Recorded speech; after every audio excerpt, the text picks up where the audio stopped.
माननीय नीतीश कुमार जी, माननीय लालू प्रसाद जी, माननीय तेजस्वी प्रसाद यादव जी, कांग्रेस और वामपंथी दल जो मिले हैं वो स्पष्ट रूप से बेहतर सोच के साथ, सकारात्मक सोच के साथ मिले हैं। बिहार के भविष्य को बेहतर बनाने का काम करेंगे, उस दिशा में हम काम कर रहे हैं। स्पष्ट रूप से हमारा मात्र लक्ष्य यह है कि किसी भी स्थिति और परिस्थिति में हम नौजवानों को रोजगार और नौकरी परक राजनीति का जो हमारा सोच है, उस सोच को हमने स्पष्ट रूप से लोगों के बीच लाने का काम किया। 70 दिनों के अंदर बिहार पहला राज्य बना है जिसने 2,17,000 शिक्षकों की नियुक्ति बीपीएससी के माध्यम से कॉम्पिटिटिव एग्जाम लेकर के कराने का काम किया और उनको नियुक्ति पत्र दिया।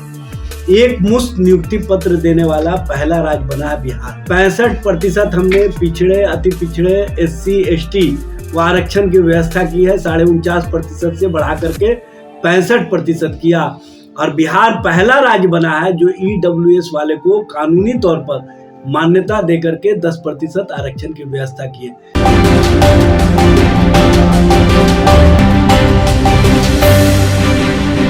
नमस्कार, मेरा नाम अनूप नारायण सिंह है और आप रब्जी लाइव के डिजिटल न्यूज नेटवर्क को देख रहे हैं। हम हैं पटना में राजद प्रदेश कार्यालय में और हमारे साथ हैं पार्टी के प्रदेश प्रवक्ता एजाज अहमद साहब। बिहार की राजनीति में इन दिनों केवल संभावनाएं ही तलाशी जा रही है, पर राजद जो है इन तमाम संभावनाओं से दूर बिहार में सरकारी नौकरियों के बाहर के बूते अब अन्य विभागों में बेरोजगारों के लिए स्कोप तैयार कर रही है। हम एक पॉजिटिव सवाल के साथ राजद कार्यालय में हैं और आइए जानते हैं एजाज साहब से कि सरकार रहेगी नहीं रहेगी। ये सवाल तो सब पूछ रहे हैं, पर बिहार के बेरोजगारों के लिए आपकी पार्टी जो कर रही है, आपको क्या लगता है बड़ा फायदा हो?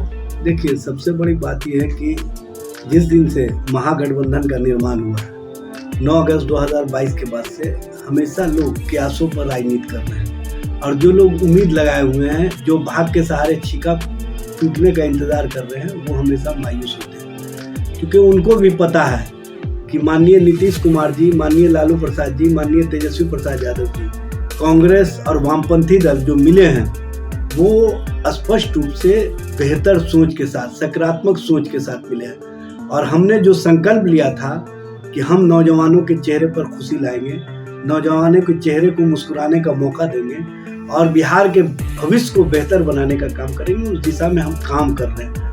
स्पष्ट रूप से हमारा मात्र लक्ष्य यह है कि किसी भी स्थिति और परिस्थिति में हम नौजवानों को बेहतर दिशा में ले जाएं, नौजवानों को भटकाव की राजनीति से निकालने का काम करें, नफरत के वातावरण से निकाल करके उनको रोजगार और नौकरी परक राजनीति का जो हमारा सोच है, उस सोच को हमने स्पष्ट रूप से लोगों के बीच लाने का काम किया। 70 दिनों के अंदर बिहार पहला राज्य बना है जिसने 2,17,000 शिक्षकों की नियुक्ति बीपीएससी के माध्यम से कॉम्पिटिटिव एग्जाम लेकर के कराने का काम किया और उनको नियुक्ति पत्र दिया।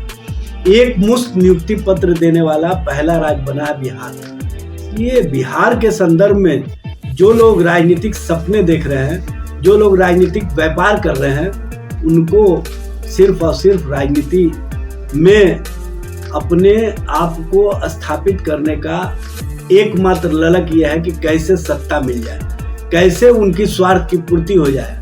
हमारी चाहत है, हमारी सोच है कि किस तरह से नौजवानों के चेहरे पर खुशी आए।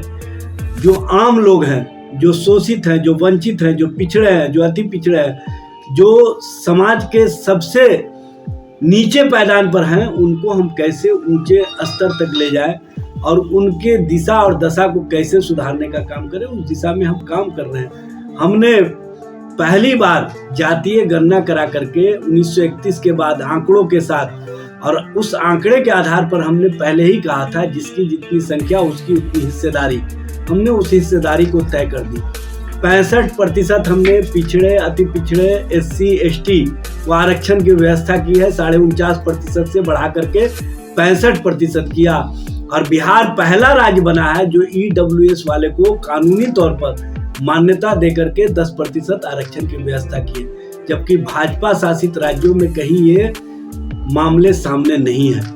और हमने बिहार कैबिनेट से प्रस्ताव दिया केंद्र सरकार के पास कि इसको अनुसूची 9वीं में शामिल किया जाए ताकि कोई चैलेंज नहीं कर सके, लेकिन भारतीय जनता पार्टी के नेता खामोश है, इस मामले में चुप्पी साधे हुए हैं। भाजपा के नेता कभी भी नहीं चाहते हैं कि पिछड़ों, शोषितों, वंचितों दलितों और आदिवासियों को उनका हक और अधिकार मिले, इसीलिए इस तरह के मामलों पर वो चुप्पी साध लेते हैं। लेकिन हमारी सोच है कि इन वर्गों के, चाहे कोई भी जाति के हों, उनके जो गरीब हैं उनको सामाजिक और आर्थिक तौर पर हम देश की मुख्य धारा से जोड़ना चाहते हैं, राज्य की मुख्य धारा से जोड़ना चाहते हैं। इसीलिए आप देखे होंगे 94 करोड़ लोगों को हमने 2-2 लाख रुपया देने का प्रस्ताव दिया है और उसको हम अमल में लाने का भी काम। लेकिन एजाज साहब, एक बड़ा सवाल है, देश के राष्ट्रीय मीडिया में बिहार की सरकार और खासकर नीतीश कुमार को लेकर तरह तरह की खबरें हैं।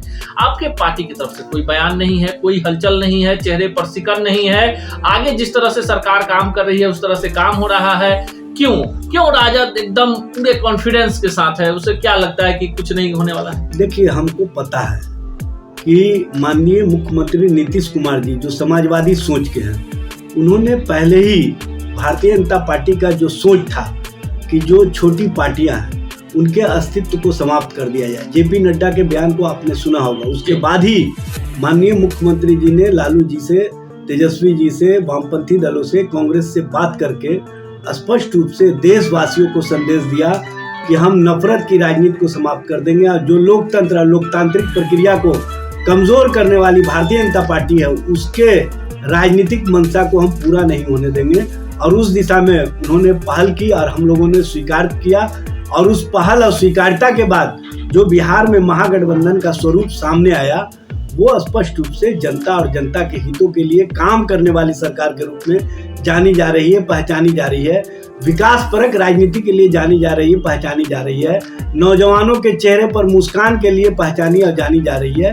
इसीलिए हम लोगों को खुशी इस बात का है कि हमने जो संकल्प लिया था उस संकल्प को पूरा कर रहे हैं और उस दिशा में हम काम कर रहे हैं। और जो लोग सत्ता और स्वार्थ के लिए, जो लोग कहा करते थे कि एक अकेला सब पर भारी, उनकी स्थिति ये है कि वो धर्म और भरम की राजनीति करने के बावजूद भी उनको पता है कि हम चुनाव में जीतने नहीं जा रहे हैं, इसीलिए वो जोड़ तोड़ की राजनीति में लगे हैं। लेकिन जोड़ तोड़ की राजनीति वाले लोग को पता होना चाहिए कि नीतीश जी आपकी मंशा को 9 अगस्त 2022 के पहले ही भांप चुके हैं।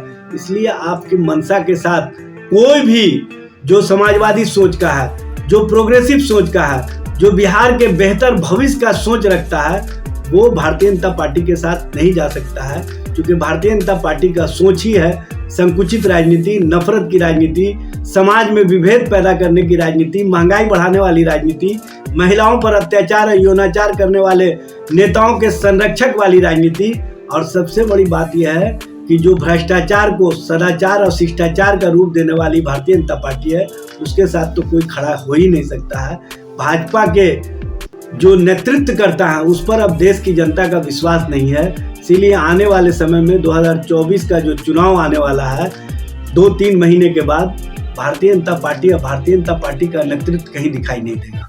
यह है एजाज साहब, और इनका साफ मानना है कि विकास परक सवालों से राजद इतर नहीं है। सत्ता के जो लोभी लोग हैं उन्हें लगता है कि रोज बिहार में सरकार गिरेगी, बनेगी, पर नीतीश कुमार भी भली भांति जानते हैं कि किसके साथ रहने से मान सम्मान है।